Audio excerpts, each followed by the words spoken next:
मंदाकिनी को 4-5 लोग घेर कर खड़े थे। वे सभी दिखने में किसी गुंडे की तरह लग रहे थे। उनमें से एक के हाथ में एक पिस्तौल थी। उसने उस पिस्तौल को मंदाकिनी की कनपट्टी पर लगा रखा था। मैं तुम्हारे इस खिलौने से नहीं डरने वाली। मैंने कहा ना, मैं तुम लोगों के साथ नहीं जाऊंगी, नहीं जाऊंगी, नहीं जाऊंगी। चले जाओ यहां से तुम सब। मंदाकिनी की बात को सुनकर गुंडे से दिखने वाले उस शख्स ने उसका हाथ पकड़कर अपनी ओर खींचा और उससे कहा, देख मंदाकिनी, सीधे सीधे हमारे साथ हमारी दुनिया में चल, नहीं तो खींच कर ले जाऊंगा, समझी क्या? अब तो मुझे उस दुनिया में कभी नहीं ले जा सकता। यही मेरी दुनिया है, मैं यहीं रहूंगी अपने परिवार के बीच। क्या कहा? अपने परिवार के बीच? का कोई परिवार नहीं होता, समझी? सुबह किसी और को खुश करना तो दोपहर को किसी और को, और रात को फिर किसी और के बिस्तर की शोभा बढ़ाना होता है उसे। खामोश खामोश हो जा और खबरदार जो तूने मुझे कहा। अब वाली नहीं कहूं तो फिर क्या कहूं, है? ये कहकर उन गुंडों ने मंदाकिनी को पकड़ लिया और उसे खींचते हुए बाहर ले जाने लगे। तभी दरवाजे पर खड़ी वंदना देवी उन गुंडों के सामने आ गई। कौन हो तुम लोग, और इस तरह इतनी रात को मेरे घर में कैसे घुस आए? और ये मेरी बहू को कहाँ ले जा रहे हो तुम लोग? आपकी बहू, और समाज ने की जगह कहीं और फिक्स कर रखी है। पता है ना कहाँ होती है की जगह? उन लोगों की बातों को सुनकर वंदना देवी को शौक सा लगा। उसे कुछ समझ नहीं आ रहा था कि वो उन लोगों की बातों का क्या जवाब दे।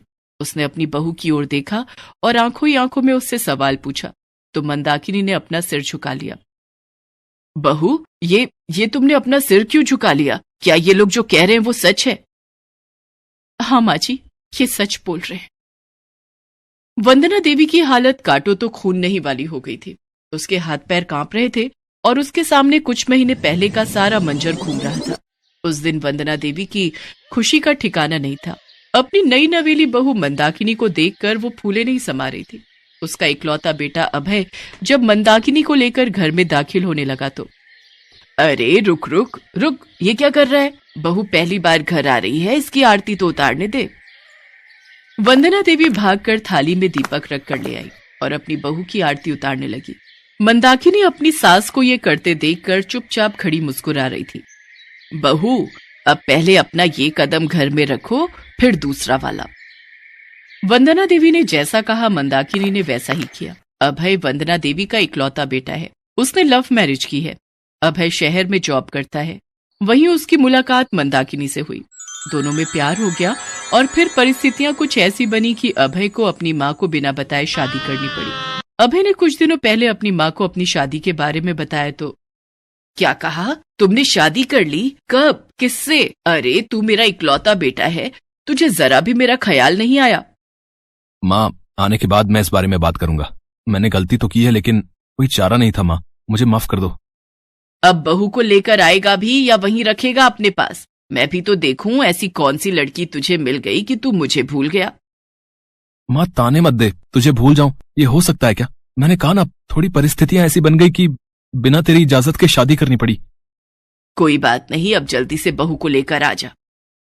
वंदना देवी अभय से नाराज तो थी लेकिन अपनी बहू को देखकर उनकी सारी नाराजगी दूर हो गई। मंदाकिनी दिखने में सुंदर तो थी ही, घर के कामों में भी वो पूरी तरह दक्ष थी। उसने वंदना देवी का सारा घर, खेत खलिहान सब संभाल लिया था। अभय, तूने तो सच में लाखों में एक बहू मेरे लिए लाकर दी है।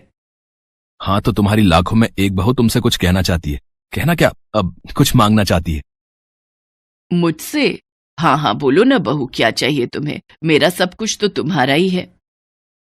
तब मंदाकिनी ने जो कहा उसे सुनकर वंदना देवी की आंखें भर आईं। माँ जी, मैं अनाथ हूँ। न मैंने माँ को देखा और न ही पिता को। आपको जब पहली बार देखा और आप जिस तरह से मेरा स्वागत कर रही थी तो मेरी आंखें भर आई। हर दिन आप मेरा इतना ध्यान रखती हैं, मेरी हर छोटी बड़ी जरूरतों के लिए खड़ी रहती हैं, तो लगता है कि मैं दुनिया की सबसे खुशनसीब लड़की हूँ। माँ जी, एक प्रार्थना है आपसे, आप प्लीज हमारे साथ शहर में चलकर रहिए ना। आप हमारे साथ होंगी तो एक ऐसा साया हमारे साथ होगा जिस साए में हम सुकून से रह सकेंगे। पर बहू, अगर मैं वहां जाऊंगी तो यहाँ खेत खलिहान कौन देखेगा? माँ जी, हम दोनों बीच बीच में आकर देख लिया करेंगे। आप प्लीज हमारे साथ चलिए ना।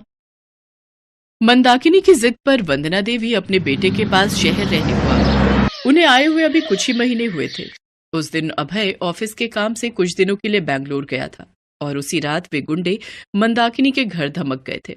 वे गुंडे मंदाकिनी को खींचकर ले जा रहे थे और वंदना चुपचाप उन्हें देख रही थी, लेकिन मंदाकिनी अब भी उनका विरोध कर रही थी।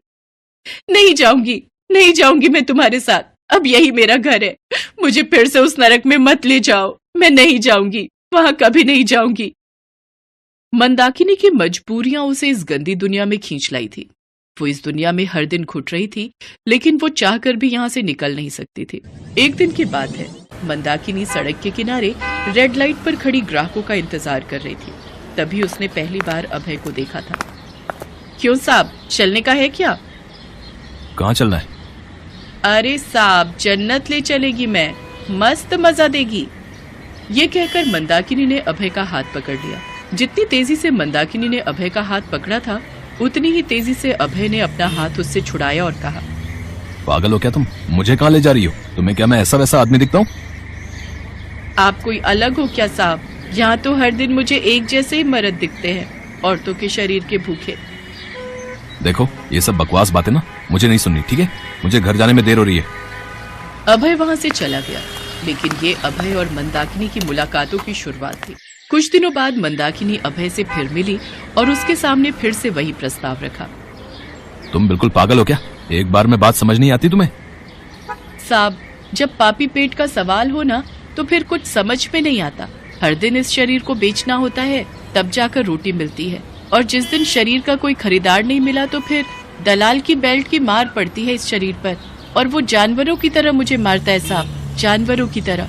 आपको क्या लगता है सौदा करना मुझे अच्छा लगता है? लेकिन क्या करे साहब, करना पड़ता है इस पेट के लिए। तुम कुछ और भी तो कर सकती हो। साहब, क्या करूं बताइए? अब कुछ नहीं कर सकती मैं इस दलदल में और इन लोगों के बीच इस तरह फंस गई हूँ कि कुछ नहीं कर सकती। मंदाकिनी की बातों को सुनकर अभय सोच में पड़ गया। वो उस समय वहां से चला तो गया, लेकिन उसकी कही बात उसके कानों में गूंजती रही। अगले दिन वो उससे मिला। क्यों साहब, आप भी आ गए? चलना है क्या जन्नत की सैर करने? नहीं मंदाकिनी, तुम मुझे गलत समझ रही हो। मैं तुमसे बातें करने आया हूँ, तुम्हें समझने आया हूँ। उस दिन के बाद अभय और मंदाकिनी हर दिन मिलने लगे। धीरे धीरे अभय के दिल में मंदाकिनी के लिए प्रेम का बीज पड़ गया, और यही हाल मंदाकिनी का भी था।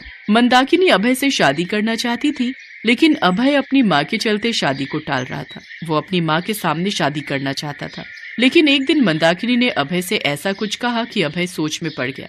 क्या साहब, शादी करने से डर लगता है? ये सोचते हो कि लोग क्या कहेंगे, इसलिए टाल रहे हो? साहब, एक धंधे वाली से कोई शादी नहीं करता, लोग मजे लेते हैं, मजे। मंदाकिनी, तुमने मुझे अभी नहीं पहचाना, कोई बात नहीं। शादी करनी है ना तुम्हें मुझसे? चलो अभी शादी कर लेते हैं। अभय ने मंदाकिनी से मंदिर में शादी कर ली। मंदाकिनी ने बुरे काम से हमेशा के लिए तौबा कर ली, लेकिन ये इतना आसान नहीं था। मंदाकिनी शादी करके अभय के साथ उसके घर तो आ गई, लेकिन उसके दलाल उसे ढूंढने लगे, क्योंकि इस लाइन को छोड़ना इतना आसान तो नहीं था। बहरहाल वे सारे गुंडे मंदाकिनी को अभी भी खींचे जा रहे थे। तभी वहां पर पुलिस की गाड़ी की सायरन की आवाज आने लगी। अरे ये पुलिस की गाड़ी के सायरन की आवाज कहाँ से आने लगी बे? ये पुलिस को किसने बुलाया? मैंने बुलाया है पुलिस को। इस के लिए आपने पुलिस को बुलाया? उसके ऐसा कहने पर वंदना ने एक थप्पड़ खींचकर उस गुंडे को मारा। तुम लोगों ने मेरी बहू का बहुत अपमान कर लिया। अब नहीं, अब अगर तुम लोगों ने मेरी बहू को एक भी गलत शब्द कहा तो जान से मार दूंगी मैं तुम लोगों को। पुलिस उन गुंडों को पकड़ कर ले गई। उनके जाने के बाद मंदाकिनी ने अपनी सास के आगे हाथ जोड़ते हुए कहा, माँ जी, आपका बहुत बहुत शुक्रिया। एक बार अभय ने मुझे उस दलदल से निकाला और आज आपने मुझे उस नरक में जाने से रोक लिया। बहू, स्त्री अगर स्त्री का साथ देगी तो फिर उसका शोषण करने वाला इस समाज में कभी पैदा नहीं हो सकता। अपनी सास की बात सुनकर मंदाकिनी उसके गले लगकर रो पड़ी। हेलो दोस्तों, कैसे हैं आप सब? हमारी कहानियां देखने के लिए हमारे चैनल को सब्सक्राइब कीजिए और हाँ, बेल आइकॉन पर क्लिक करना मत भूलिएगा।